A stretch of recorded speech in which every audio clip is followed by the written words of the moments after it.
Avec Axel Clerget, membre de l'équipe de France de judo, catégorie moins de 90 kg. Axel, tu nous accueilles ici à l'Institut du Judo, à Paris, pour nous parler du judo au sol. On appelle ça le newaza en japonais. Tu es l'un des meilleurs spécialistes de ce morceau, de cette partie du judo. La preuve, c'est qu'au dernier championnat du monde en Azerbaïdjan, t'es monté sur le podium de ta catégorie des moins de 90 kg avec une médaille de bronze grâce à un mouvement au sol qui t'a permis de remporter un combat décisif. Oui, je gagne sur un Gwaku Jujijime, ça fait peur. Un étranglement qu'en plus j'ai adapté à ma sauce un petit peu, que j'ai été chercher à droite à gauche et réfléchir selon les défenses de mes partenaires, adversaires. Et c'est vrai que je suis un peu craint au sol, c'est ma spécialité depuis longtemps maintenant, depuis cadet, donc depuis que j'ai 14-15 ans. Un tiers de nos entraînements étaient consacrés que au sol, et donc c'est ce qui a fait que j'étais plus à l'aise derrière, beaucoup plus de mobilité, et j'ai pu m'amuser beaucoup plus. Puis après, quand on domine dans un des secteurs, on en abuse. C'est toujours plus marrant, on s'amuse, et puis c'est un régal. Maintenant, je m'amuse. Axel, tu vas nous montrer l'un de tes spéciaux au sol, ça s'appelle Sankaku Jime. C'est un étranglement avec un triangle avec les jambes. Les étranglements, c'est une des 3 façons de gagner un combat au sol en judo. Il y a les étranglements, les clés de bras et les immobilisations. Nous, on va commencer par un étranglement et ça fait mal. Merci. Allez, Morgan est à 4 pattes, sur ses coudes. Souvent, quand on arrive du sol, il tombe comme ça. Je vais le tracter, avancer ici, tourner. Elle me contrôle son bras pour me permettre, en étant proche de lui, pour me permettre de le garder au sol, garder sur le dos. Là, je viens chercher son bras et la pression se passe vraiment ici. Là, vous allez voir Morgan qui change de couleur progressivement. Et l'avantage de cet étranglement-là, là quand il tape, c'est qu'il abandonne, donc je relâche ma pression. L'avantage de cet étranglement-là, c'est que j'ai l'étranglement avec les jambes, mais aussi l'immobilisation, si je reviens sur lui. Après l'étranglement, tu vas nous montrer maintenant une clé de bras. En japonais, on dit Kansetsu Waza. Et c'est avec cette technique-là que tu as gagné un tournoi en Israël. C'est parti. Allez, partenaire est à genoux.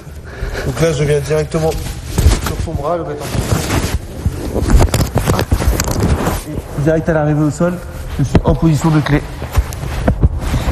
Et on voit direct Morgan qui revient sur son numéro. Et on va pousser juste là.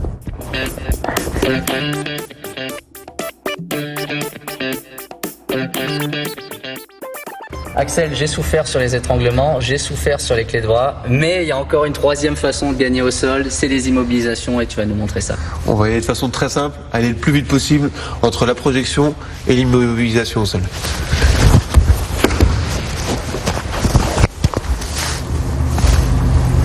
Ah bon, non?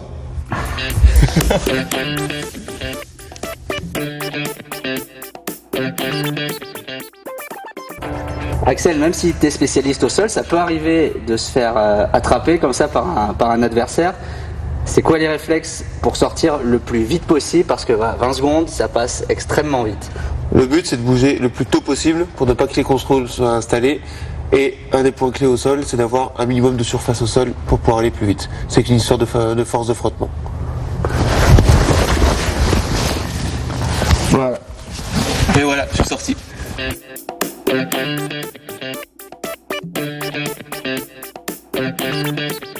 Est-ce que dans le judo de 2019, le sol s'est valorisé et toi, t'es engagé à faire encore plus de sol parce que tu sais que ça va payer avec le judo moderne? Parce que je sais que ça va être efficace, parce que les gens travaillent de plus en plus de choses, mais oublient souvent le sol. Et un partenaire qui va vous poser des problèmes debout, on peut vite lui régler son compte au sol, et c'est plutôt agréable. Et voilà, ouais, je pense que ça c'est pas encore assez connu, parce que les gens n'ont pas ce plaisir de pratiquer. Mais ça va venir, parce que une fois qu'on aime ça, on s'amuse, on s'éclate, et c'est vraiment génial. En fait, le sol pour moi c'est infini.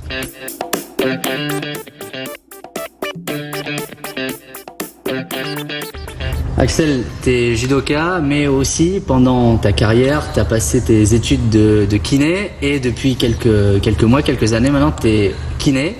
Kiné, c'est les os, c'est les ligaments, c'est les muscles et on a parlé que de ça avec toi au sol, en fait, des torsions, des pressions. Est-ce que le travail de kiné, la connaissance du corps humain, ça aide quand on fait du travail au sol? Ouais, bien sûr. Franchement, il y a vachement de similitudes, je trouve, entre. Ça me permet de connaître les limites de chaque articulation et dans quelle position emmener l'autre pour, entre guillemets, lui faire mal et l'empêcher continuer à défendre. Et puis c'est qu'une histoire de prise contre prise, comme quand en kiné je mobilisais les articulations, faut être bien placé avec une prise, une contre-prise. Là quand je t'ai fait une clé de bras tout à l'heure, c'était pareil, j'avais mon bras qui était en prise sous ton numérus et la contre-prise était au-dessus pour te faire mal. J'ai dans un sens, au final, celle que je fais dans un sens en kiné pour améliorer, je vais faire dans l'autre sens en judo, quoi. Mais quand tu fais une clé de bras à quelqu'un ou un étranglement, que tu es en compétition, est-ce que ton cerveau parfois il te dit t'es quand même en train de faire mal à quelqu'un et t'as un côté qui te retient parce que il y a une part de violence aussi. Tu fais une clé de bras, le mec n'abandonne pas, et ben peut-être que tu lui casses le bras. Peut-être une de mes limites, c'est-à-dire que je reste en contrôle. J'arrive pas à être comme certains, à avoir le coup sec qui peut casser le bras. Non, moi je vais rester en contrôle parce que je sais les dégâts que ça fait derrière. Je sais les semaines que le mec va passer en rééducation. Même si c'est un adversaire, je me rends compte maintenant que j'ai ce petit temps de retenue. Mais par contre, ça n'empêche que je vais lui maintenir et qu'il sera obligé de taper et d'abandonner. Mais je peux pas y aller comme un bourrin et tout péter d'un coup. Non. Voilà, les mecs qui m'ont cassé bêtement, tu leur en veux. Et tu sais que c'est des mois et des mois de galère derrière. Donc honnêtement, c'est pas dans nos mentalités en général.